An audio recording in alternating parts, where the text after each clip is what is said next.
जैसे कि आप सबको पता है कि पिछली वीडियो में हम लोग एक दफ़ा 4 बच्चों से मिले थे जो बिल्कुल यतीम, जहाँ उनकी माँ है ना बाप है।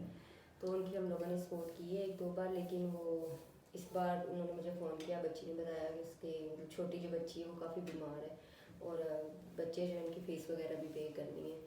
तो मैं तो काफ़ी परेशान थी, लेकिन काफ़ी लोगों को बोला भी, तो लेकिन अभी तक किसी ने नहीं सपोर्ट किया। तो फिर मैंने खुद सोचा उस बच्ची को दे आती हूँ जाके पैसे। तो वो खुद ही मुझे मिलने आ गए हैं, तो फिर मैंने कहा चलो उनको पैसे देती हूँ, साथ आप लोगों से मिलवा भी देती हूँ। तानिया क्या हाल है? ठीक है? क्या हुआ है इसको? बुखार है? तो फिर कोई दवाई वगैरह ली कि अभी नहीं?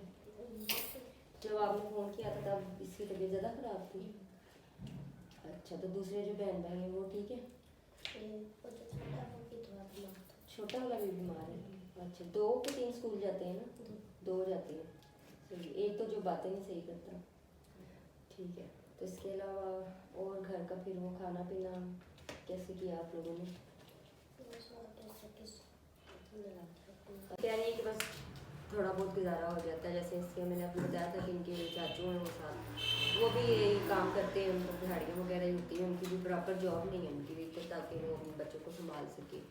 तो इसलिए फिर हमने बच्ची को घर पर बुलाया। हमने कहा चलो उनसे मिलते भी हैं, साथ उनका हाल चाल पूछ लेते हैं। तो मैंने कहा चलो इनसे बात भी करते हैं। तो इसी तरह एक और बच्ची भी है मेरे शेल्टर में ही है, ये 3 बच्ची है, उसके साथ भी बहुत जल्द आपको मिलवाएंगे। उसकी हम लोग शादी कर रहे हैं, तो मैं चाहती हूँ कि आप लोगों से पहले उनको मिलवाऊँ ताकि आप लोग देखें उस बच्ची को। फिर नेक्स्ट उसकी मंथ उसकी शादी है, तो हमें बहुत सारी आपकी सपोर्ट की ज़रूरत है, जैसे आप हमेशा करते हैं। तो इसी तरह हमारे साथ बनी रहिएगा। तो अभी हम तानिया कह रही है कि इसने जाना है घर, क्योंकि इसने बच्ची की मेडिसिन भी लेनी है और हम लोग इसको पैसे देते हैं। और तानिया इसके अलावा कोई और मैसेज देना चाहोगे किसी को, या कुछ भी, कोई बात? कुछ भी नहीं? तो खुद क्या करना है आगे मुझे ये बताओ। इनके बारे में तो तुम्हारे बारे में कौन सोचेगा? हैं? अपना भी तो कुछ सोचना है ना। ये तो अभी छोटे छोटे, तो आप तो बड़ी हो रही हो, तो फिर मैंने आपको बोला था आप कोई सिलाई सीखो या कोई कॉलेज का, तो कुछ भी नहीं अभी सीखना। वहाँ पे सिखाने वाला नहीं है कोई भी? अच्छा, वहाँ पे है भी बहुत दूर ना, जहाँ पर ये रहते हैं वो काफ़ी दूर है हमारे घर से, तकरीबन 2-1.5 घंटा तकरीबन लग जाता है वहाँ पे आने जाने का। तो बच्ची के लिए रोज़ आना वहाँ से मुश्किल होगा, तो नहीं तो ये यहाँ पर सीख सकती है। तो बहरहाल चलें, कोई बात नहीं। आपको हम अभी पैसे देते हैं जिससे आपने ये बच्ची को इसकी दवाई भी लेनी है और कुछ खाने पीने के जो चीज़ें हैं ना वो आप ले आना, ठीक है? फिर नेक्स्ट कोई अगर हमसे रब्ता करेगा ना तो फिर हम आपको, मैं खुद ही आ जाऊँगी घर देने के लिए, ठीक है?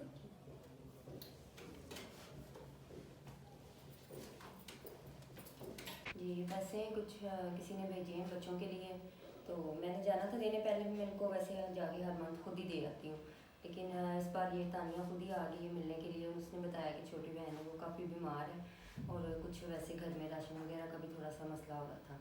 तो मैंने कहा चलो ठीक है, अच्छा हुआ वो आ गई, तो मैं खुद ही इसको यहाँ पर ही पैसे दे देती हूँ। ये किसी ने भेजा है 10,000 भेजा है, जो मैंने उसको भी देना है। तो आप लोग ये मत समझिएगा कि पैसे दिखाने का मकसद यही है कि आप लोग भी इस तरह किसी की हेल्प कर सकते हैं। अगर आपके पास कोई यतीम बच्चा है या कोई और है, तो आप लोगों को चाहिए कि उनकी मदद करना, क्योंकि जो महंगाई का हाल है, इतनी ज़्यादा महंगाई हो चुकी है कि जो अच्छे खासे लोग हैं वो परेशान हो गए। तो जो बच्चे बिल्कुल यतीम हैं, जिनका कोई भी नहीं है, और चाहिए कि उन सबकी मिलके हम लोगों को मदद करनी चाहिए। तो ये वैसे भी मैं बच्चों को दे देती हूँ ताकि वो थोड़ा सा घर का खर्चा चला लें और छोटी बच्ची की दवाई ले लें। अभी ले जाए और इनकी दवाइयाँ लेनी है और अपना भी बहुत सारा ध्यान रखना। तो इसके अलावा आप कोई मैसेज जो मतलब आपको सपोर्ट करते हैं उनके लिए कोई बात कहना चाहती हैं? तो यही कहना चाहती हूँ कि बहुत शुक्रिया, बहुत हमारी मदद करते हैं, अल्लाह उनको भी दे। हाँ, तो बिल्कुल ये 3 बच्चे हैं, क्योंकि आप लोगों को पता ही है इनके बारे में, मैंने इनका घर भी आप लोगों को दिखाया था। तो बहुत जल्द एक और बच्चे से भी मिलवाऊँगी आपसे, जिसकी शादी हम लोगों ने करनी है नेक्स्ट मंथ। तो बहुत जल्द वीडियो बनाऊँगी तो वो भी आप लोगों के साथ शेयर करूँगी। तो अभी तो तानिया ने जाना, क्योंकि इन्होंने मेडिसिन लेके देनी है छोटी बच्ची को। जैसे आप देख रहे हैं इसकी काफ़ी तबीयत ख़राब हो गई है। आपको पता मौसम बहुत ज़्यादा ठंडा है और बच्चे तो आपके बीमार हो गए। तो जिनका कोई भी ना हो, मतलब माँ बाप नहीं है सर पे, और ये बच्ची खुद बच्ची है अभी, आप देख सकते हैं, और ये इनका ध्यान रख रही है। तो आप लोगों ने इसी तरह हमेशा सपोर्ट करनी है, हमारे साथ बने रहना है। तो मिलते हैं आपको नेक्स्ट वीडियो में। खुदा हाफिज़।